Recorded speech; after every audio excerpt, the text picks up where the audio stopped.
আজকে দেখুন, হিন্দু বৌদ্ধ খ্রিস্টান একটি ঐক্য পরিষদ হয়েছে। যেই হিন্দু বৌদ্ধ খ্রিস্টান ঐক্য পরিষদে বলতেছে একটা একটা কওমিদের দরে দরে জবাই কর। আজকে কওমিদের বিরুদ্ধে তারা দাঁড়াইছে, কালকে যে আহলে সুন্নাত ওয়াল জামাতের ব্যক্তিদের বিরুদ্ধে তারা দাঁড়াবে না, তার গ্যারান্টি কি? আমি আজকে আমার লাইভে আমি উদ্দেশ্য করে বলছি, মাওলানা মোহাম্মদ হাফেজ ওয়ালিউল্লাহ আশিকি হুজুর। আমি আজকের লাইভে অনুষ্ঠানে আমি স্মরণ করছি মাওলানা মামুনুল হক এবং মাওলানা মুফতি গিয়াসউদ্দিন তাহিরি হুজুর এবং চরমুনায়ের হুজুর আছেন। এরপরে আছেন মাওলানা আবুল কাসেম মোহাম্মদ ফজলুল হক হুজুর সহ বিভিন্ন বাংলাদেশের নেতৃস্থানীয় আলেম উলামা যারা আছেন, আমি তাদের দৃষ্টি আকর্ষণ করছি। দেখুন, আজকে হিন্দু বৌদ্ধ খ্রিস্টান যে একটি ঐক্য পরিষদ আছে, ওই ঐক্য পরিষদে উস্কানিমূলক বক্তব্য দিচ্ছে।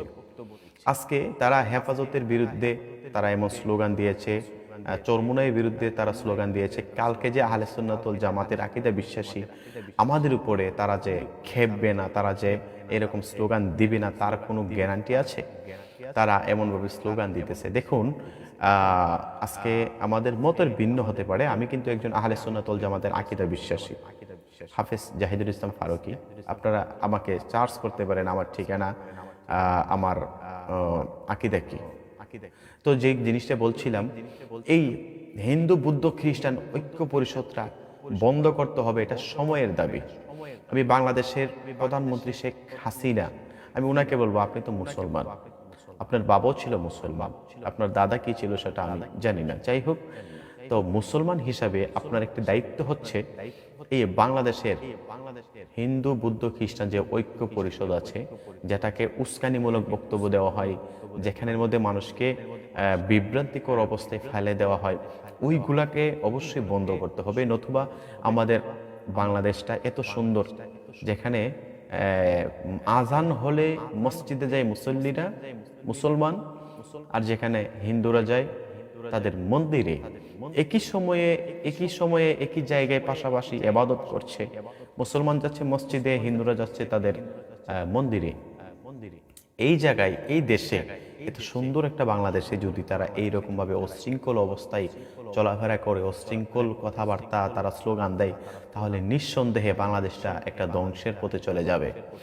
এই কারণে আমি জননেত্রী শেখ হাসিনাকে বলবো, আপনি অবশ্যই এই অবস্থাটা, এই হিন্দু বৌদ্ধ খ্রিস্টান ঐক্য পরিষদরা আপনি এটা আপনার নজরদারি করেন। আর যারা এমন স্লোগান দিতে পারে,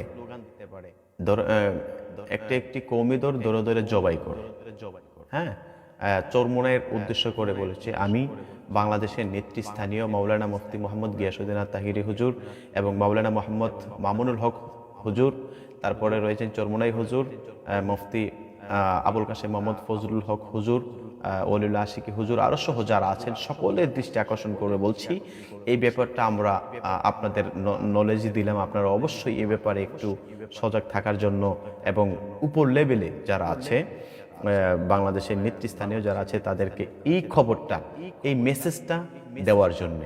দেখুন, আরেকটি জিনিস আমি না বললেই নই, আমরা বাংলাদেশে যে এত সুন্দরভাবে বসবাস করতেছি, কিন্তু অন্যান্য রাষ্ট্রে, কিন্তু ভারতে কিন্তু এত সুন্দর, আমাদের বাংলাদেশের মতো এত সুন্দরভাবে চলাফেরা তারা করতে পারে না। আমরা শুকরিয়া আদায় করি, আমাদের দেশে প্রত্যেক শ্রেণীর মানুষ, প্রত্যেক জাতির মানুষ যার যার অবস্থানে তার খুব ভালো অবস্থান আছে, আলহামদুলিল্লাহ।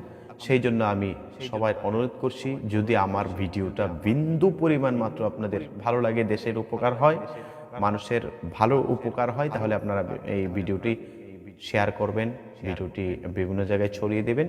এই বলে হাফেজ জাহিদুল ইসলাম ফারুকী বিদায় নিচ্ছি। আসসালামু আলাইকুম ওয়া রাহমাতুল্লাহি ওয়া বারাকাতুহু।